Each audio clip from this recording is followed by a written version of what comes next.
Bismillahirrahmanirrahim. Assalamualaikum warahmatullahi wabarakatuh. Apa kabar teman-teman? Pada hari ini kita akan belajar pendidikan agama Islam ya teman-teman, yang mana akan kembali belajar bersama dengan Pak ya. Baik, pada hari ini kita akan belajar Quran Surat An-Nas ya teman-teman. Quran Surat An-Nas ini artinya adalah manusia ya teman-teman. Baik, silakan diperhatikan. Surat An-Nas merupakan surat yang ke-114 atau surat yang terakhir dalam Al-Quran ya teman-teman. Surat An-Nas terdiri dari 6 ayat. Surat An-Nas termasuk golongan surah Makkiyah.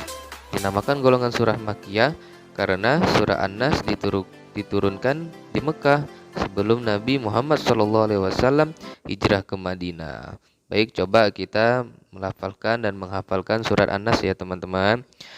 Bismillahirrahmanirrahim. Qul a'udzu birabbin nas, malikin nas, ilahin nas, min syarril waswasil khannas, alladzi yuwaswisu fi sudurin nas, minal jinnati wan nas.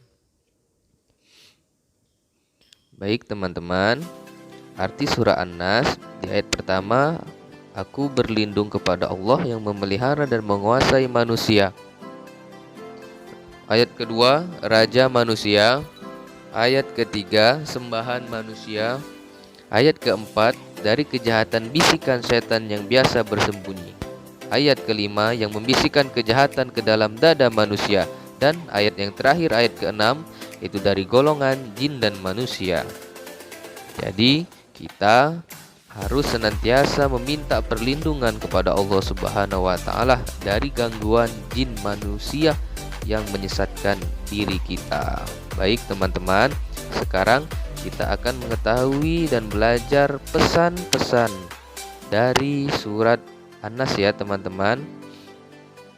Surat An-Nas termasuk golongan surah Al-Mu'awwizah karena itu memiliki kedudukan yang tinggi di antara surah-surat lainnya. An-Nas artinya manusia.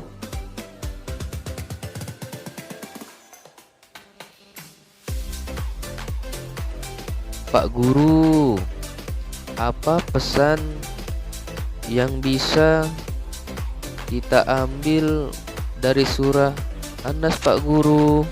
Baik, coba kita dengarkan dengan sesama ya. Pesan surat An-Nas.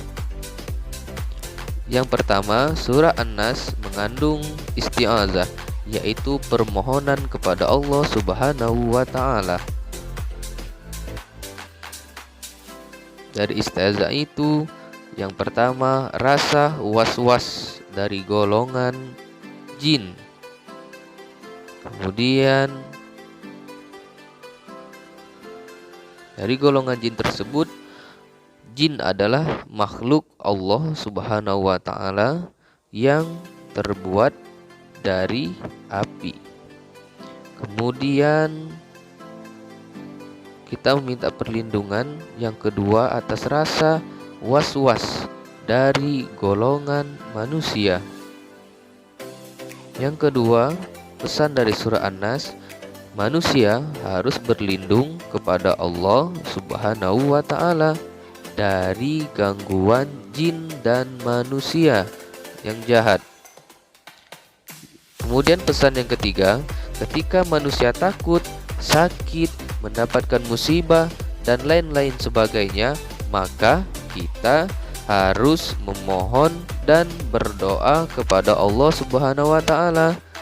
Baik, teman-teman sekalian, di antara cara kita berlindung kepada Allah dari bujuk rayu setan adalah banyak sekali.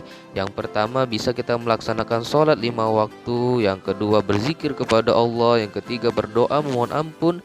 4, rajin beribadah. Dan kelima, berteman ya dengan orang-orang yang baik. Kemudian hikmah yang bisa kita ambil dari Quran Surat An-Nas ini adalah Di dalam Quran surat An-Nahl ayat 99, sungguh setan itu tidak akan berpengaruh terhadap orang-orang yang beriman dan yang bertawakal kepada Allah Subhanahu wa taala. Baik, wassalam.